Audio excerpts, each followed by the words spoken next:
और फिर मुझे इस ड्रम में पानी भरना है, तो मैं ड्रम के ऊपर की तरफ आंखें गड़ाए हुए हूं कि जब पानी वहां तक आ जाएगा तो मैं घर चला जाऊंगा, मुझे पेंदी से क्या लेना देना। मैं ऊपर की तरफ देख रहा हूं कि जब पानी भर जाएगा तो ऊपर की कगार तक आ जाएगा, तब मैं उठा के घर ले जाऊंगा। मुझे ऊपर की कगार तक पानी भरना है, बॉटम से मुझे क्या लेना देना। उसने अपनी बाल्टी फिर कुएं में डाल दी। वो आदमी सोचा कि इस आदमी के पास अब और खड़े रहना ठीक नहीं, यह आदमी पागल मालूम होता है। वह आदमी मुड़ा और अपने घर की तरफ चला गया। फकीर हंसा होगा और अपने ड्रम और बाल्टी को लेकर अपने घर चला गया।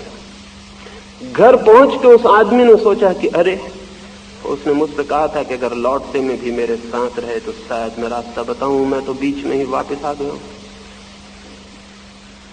और उसने रात सोचा कि जो सीधी सी बात मुझे दिखाई पड़ती थी, क्या उस फकीर को न दिखाई पड़ती होगी। फिर मैं क्यों बीच में बोला, कहीं इसमें कोई राज ना हो, कोई रहस्य ना हो। सुबह वो वापस लौटा, फकीर के पास गया और कहा, मैं क्षमा मांगता हूं, मैं ये पूछने आया हूं आप मुझे क्या सिखाना चाहते थे। वो फकीर बोला, तुम आदमी थोड़े समझदार हो, ये मेरी पुरानी तरकीब है ना समझ लोगों से छुटकारा पाने की। जो भी मुझसे पूछने आता है पहले मैं उसे कुएं पर ही ले जाता हूं, और यही ड्रम और यही बाल्टी। अक्सर तो लोग भाग जाते हैं फिर कभी नहीं लौटते, तुम वापस आ गए हो। तो मैं तुमसे ये निवेदन करना चाहता हूं कि जिस मन को तुम भरना चाहते हो आनंद से, परमात्मा से, कभी तुमने गौर किया उसमें कोई बॉटम है, कोई तलहटी है? कभी भीतर खोजबीन की कि कहीं इस ड्रम की तरह ही वो पोला ना हो और तुम भरते चले जाओ और वो खाली का खाली बना रहे? तो जाओ, पहले मन को खोजो, अगर उसमें तलहटी हो तो मेरे पास आ जाना, मैं तुम्हारे मन को भर दूंगा। और अगर तलहटी न हो, और अगर ये सत्य का तुम्हें दर्शन हो जाए कि ये मन भरा ही नहीं जा सकता, तो मैं तुम्हें विश्वास दिलाता हूं उसी क्षण तुम्हारी भरने की दौड़ समाप्त हो जाएगी। और जिस क्षण तुम्हारी ये दौड़ समाप्त हो जाएगी, तुम पाओगे कि तुम सदा से ही भरे हुए हो। जिस क्षण इस मन से तुम्हारा ये आग्रह छूट जाएगा कि मैं इसे भरूं, उसी क्षण तुम पाओगे कि मन के पीछे कोई मौजूद है जो निरंतर भरा हुआ है, जो कभी खाली ही नहीं है। उस सत्य का नाम ही आत्मा है। मन को भरने की एक दौड़ है, और इस भरने की दौड़ में ही हम आत्मा को नहीं देख पाते। मन को भरने की एक विक्षिप्त दौड़ है, और इस दौड़ में ही व्यस्त होने के कारण हम उसे नहीं उपलब्ध हो पाते हैं जो हम हैं। इस दौड़ से मुक्त हुए बिना कोई स्वयं की अनुभूति को उपलब्ध नहीं होता है। लेकिन इस दौड़ से मुक्त होने के लिए कोई प्रयास, कोई पॉजिटिव एफर्ट, कोई विधायक चेष्टा, कोई साधना काम नहीं दे सकती। इस मन से मुक्त होने के लिए हम कुछ और कुछ भी करेंगे, वो भी मन को ही भरने की दिशा में एक चेष्टा होगी। इस मन से मुक्त होने के लिए इस मन को जानना जरूरी है, इसे पूरी तरह से परिचित होना जरूरी है, इसकी पूरी स्थिति को देखना जरूरी है। और जिस दिन ये दिखाई पड़ जाता है कि मन तो एक बॉटमलेस पिट है, एक अतल खाई है जिसमें कुछ भी भरा नहीं जा सकता, जिस दिन ये अतल खाई मन की स्पष्ट दर्शन में आ जाती है, उसी दिन मनुष्य एक दूसरे आयाम में, एक दूसरी दिशा में गतिमान हो जाता है, जहां कभी भी कुछ खाली नहीं है, जहां सब कुछ भरा हुआ है। उस दिशा का नाम ही परमात्मा है। और दो ही दिशाएं हैं, एक मन को भरने की दिशा जो असफल है, सतत असफल है, जो व्यर्थ है, और जिसके अंतिम परिणाम में खाली हाथों के अतिरिक्त और कुछ उपलब्ध नहीं हो सकता। इस मन को कैसे जाना जा सकता है, इस दिशा में ही इन 2 दिनों में आपसे बात करूंगा। पहली बात, हम सारे लोग मन को जानने की बात तो दूर रही, इसे जानने से बचना चाहते हैं। जानने की बात तो बहुत दूर, हम अपनी आंखें चुरा लेना चाहते हैं इस मन से कि कहीं इससे मिलना ना हो जाए। कोई आदमी अपनी शक्ल देखने को तैयार नहीं, कोई आदमी जैसा वो है वैसा ही अपने को उघाड़ के देखने का साहस नहीं करता। हम तो अपने से भाग रहे हैं और भागते भागते हम रास्ते में जो भी मिलता है उससे पूछते चलते हैं, आत्मज्ञान का कोई रास्ता है? अपने से भाग रहे हैं और आत्मज्ञान को उपलब्ध होना चाहते हैं। ये दोनों बातें अत्यंत मूढ़तापूर्ण हैं। ये दोनों बातें इतनी विरोधी हैं कि इससे बड़ा और कोई विरोध, इससे बड़ा और कोई कंट्राडिक्शन नहीं हो सकता। पूछें अपने से, कहीं मैं अपने से भाग तो नहीं रहा हूं? हम सब भाग रहे हैं। भागने के हमने बहुत से रास्ते ईजाद कर लिए। कोई भी आदमी ठीक अपने आमने सामने नहीं होना चाहता, आंख चुराता है अपने से, और इस आंख चुराने के लिए जो उपाय करता है वो ये कि जो वो नहीं है वही अपने को समझ लेता है। हिंसक व्यक्ति अपने को अहिंसक समझ लेता है, अधार्मिक व्यक्ति अपने को धार्मिक समझ लेता है, ताकि जो अधार्मिकता है वो दिखाई ना पड़े, वो आमने सामने ना आ जाए। तो सस्ती तरकीबें खोज लेता है। अधार्मिक व्यक्ति रोज सुबह उठ के मंदिर जाने लगता है ताकि उसे दिखाई पड़ने लगे कि मैं धार्मिक हूं। हिंसक व्यक्ति पानी छान के पीने लगता है ताकि उसे दिखाई पड़ने लगे कि मैं अहिंसक हूं।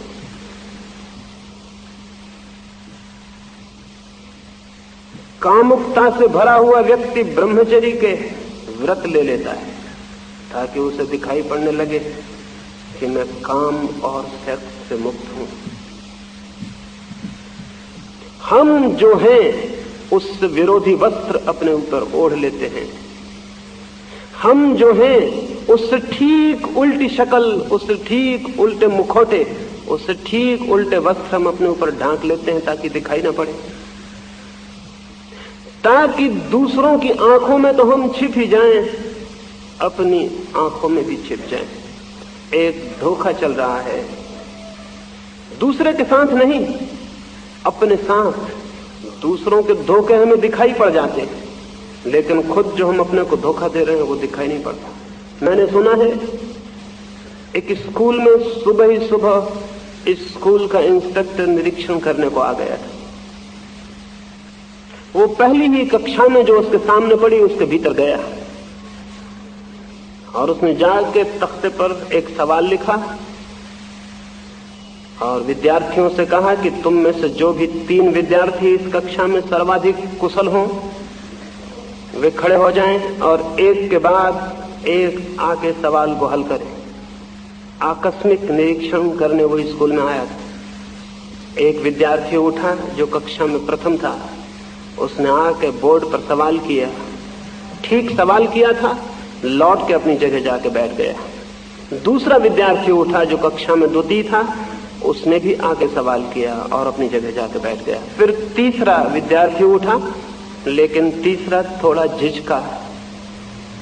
झिझकते हुए बोर्ड के पास आया और सवाल जैसे ही हल करने को था, उस इंस्पेक्टर ने गौर से देखा तो पाया ये तो वही विद्यार्थी है जो पहले भी आया था, पहले बार जो आया था ये वही है।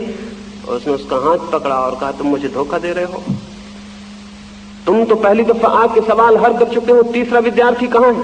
उस विद्यार्थी ने कहा माफ करिए, तीसरा विद्यार्थी आज मौजूद नहीं है, वो क्रिकेट का खेल देखने गया हुआ है और मुझसे कह गया है कि मेरी जगह कोई भी काम हो तो तुम कर देना। इंस्पेक्टर तो आग बबूला हो गया। उसने कहा ये क्या बात है, क्या तुम दूसरे की जगह परीक्षा दोगे, क्या तुम दूसरे की जगह सवाल करोगे? ये मैंने कभी आज तक सुना ही नहीं, हद धोखा चल रहा है। उसने विद्यार्थी को डांटा और कुछ नैतिक शिक्षाओं का उपदेश दिया। ऐसा मौका मिल जाए तो शिक्षा कोई भी देता है, छोड़ता नहीं। और उस विद्यार्थी को डांटने के बाद वो शिक्षक की तरफ मुड़ा जो बोर्ड के पास खड़ा हुआ था और उससे कहा महाशय मैं तो अपरिचित हूं, लेकिन आप तो इस कक्षा से भली भांति परिचित हैं। आप भी खड़े देखते रहे कि ये विद्यार्थी धोखा दे रहा है और आपने मुझसे कुछ कहा नहीं। तो शिक्षक ने आंख नीचे की और कहा, महानुभाव, मैं भी इन्हें पहचानता नहीं। वो इंस्पेक्टर तो हैरान हो गया। उसने कहा, आप इस कक्षा के शिक्षक हैं और पहचानते नहीं? उसने कहा, असल बात यह है कि इस कक्षा का शिक्षक क्रिकेट का खेल देखने चला गया और वो मुझसे कह गया है कि जरा मैं उसकी क्लास देख लूं, मैं इस कक्षा का शिक्षक नहीं हूं। तब तो बात और भी बिगड़ गई और इंस्पेक्टर की आंखों से आग निकलने लगी और वो पैर पटकने लगा और चिल्लाने लगा। उसने कहा, तो हद हो गई, ये तो धोखे की हद हो गई। विद्यार्थी धोखा दे तो दे, आप शिक्षक होके भी धोखा दे रहे हैं। और उसने शिक्षक को भी कुछ उपदेश की बातें कही। अंत में जब वो चलने लगा तब उसने कहा, बच्चों, और शिक्षक को कहा, मां से आप भगवान को धन्यवाद दीजिए, नहीं तो आपकी जिंदगी खराब हो जाती, नौकरी पर आंच आ जाती। वो तो अच्छा हुआ कि असली इंस्पेक्टर क्रिकेट का खेल देखने गया। मैं तो उसका दोस्त हूं जो उसकी जगह निरीक्षण करने आ गया।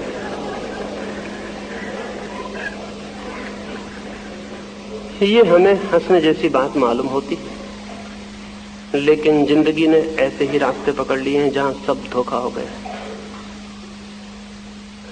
जहां हम सब किसी और की जगह खड़े हुए मालूम हो रहे हैं, जहां हम सब किसी और के चेहरे लगाए हुए हैं, जहां हम सब किसी और के कपड़े पहने हुए हैं, जहां हम सब वहां नहीं हैं जो हम हैं, बल्कि कहीं और कुछ और दिखलाई दे रहे हैं, दिखलाई देने की कोशिश कर रहे हैं।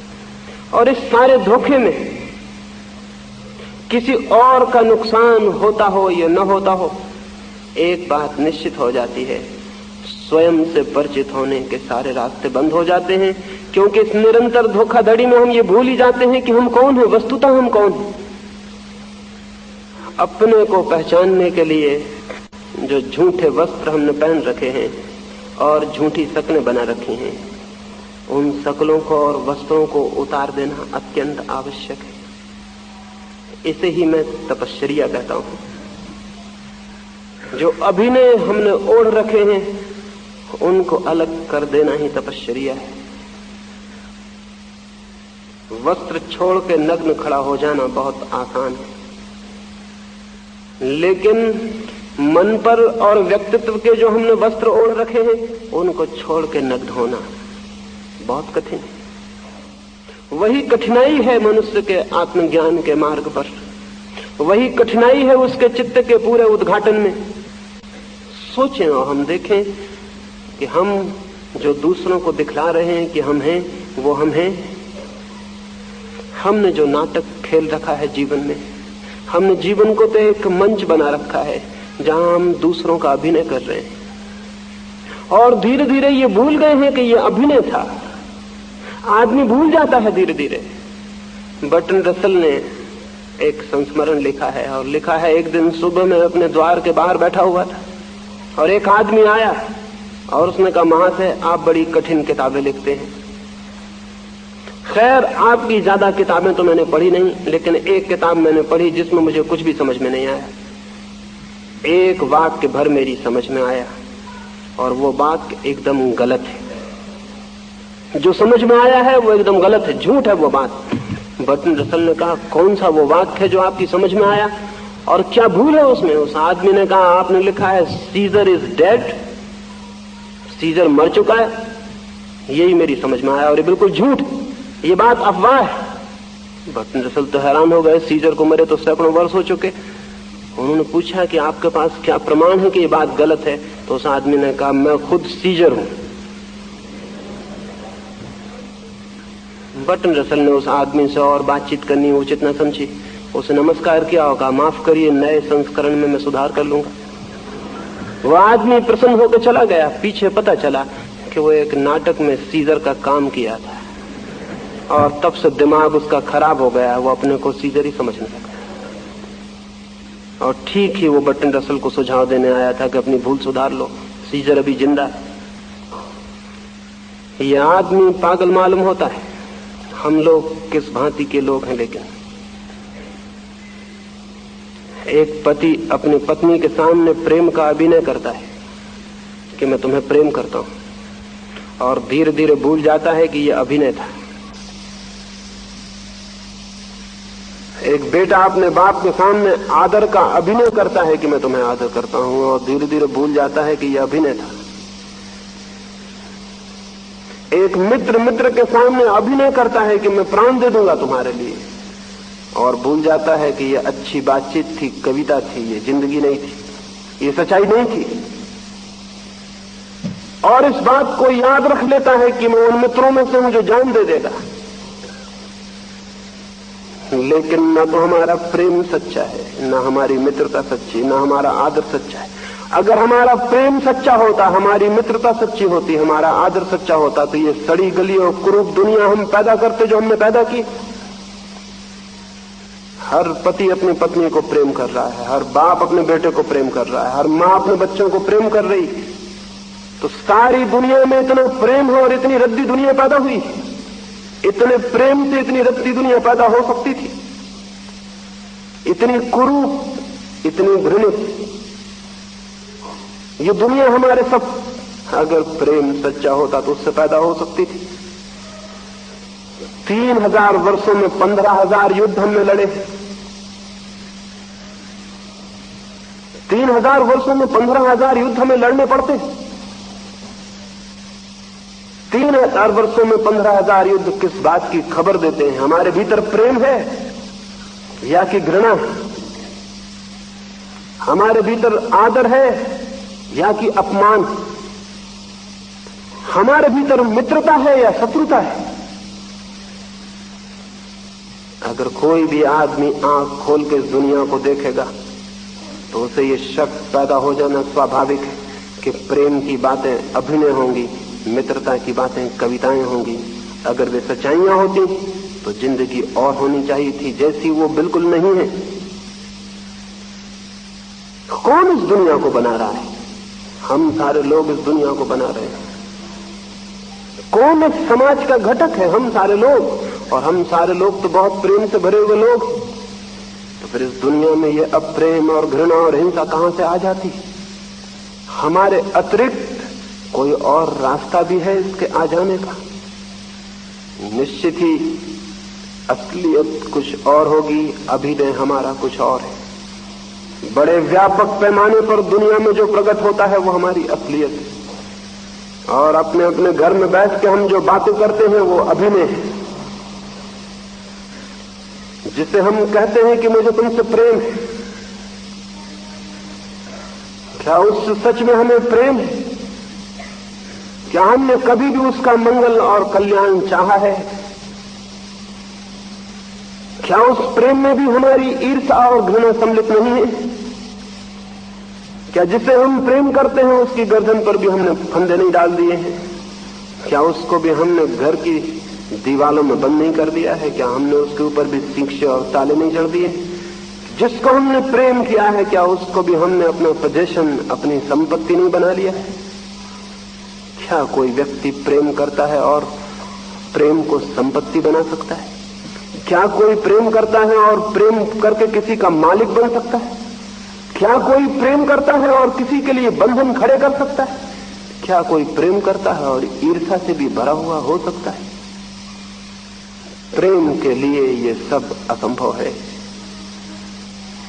इसलिए प्रेम तो हमारा अभिनय है, सच्चाइयां हमारी बहुत दूसरी। मैंने सुना है एक घर में एक मां और बेटी दोनों को ही रात में उठ के चलने की बीमारी थी। एक रात मां उठी और अपने मकान के पीछे बगिया में चली गई।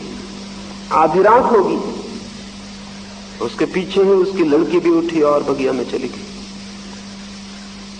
मां ने लड़की को देखते ही कहा, वो नींद में थी,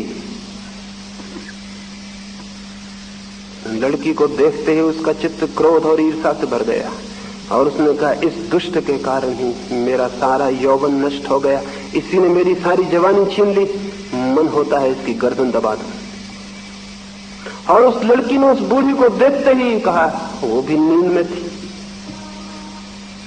कि इस बूढ़ी औरत के कारण ही मेरा जीवन एक कष्ट और कारागृह बन गया है।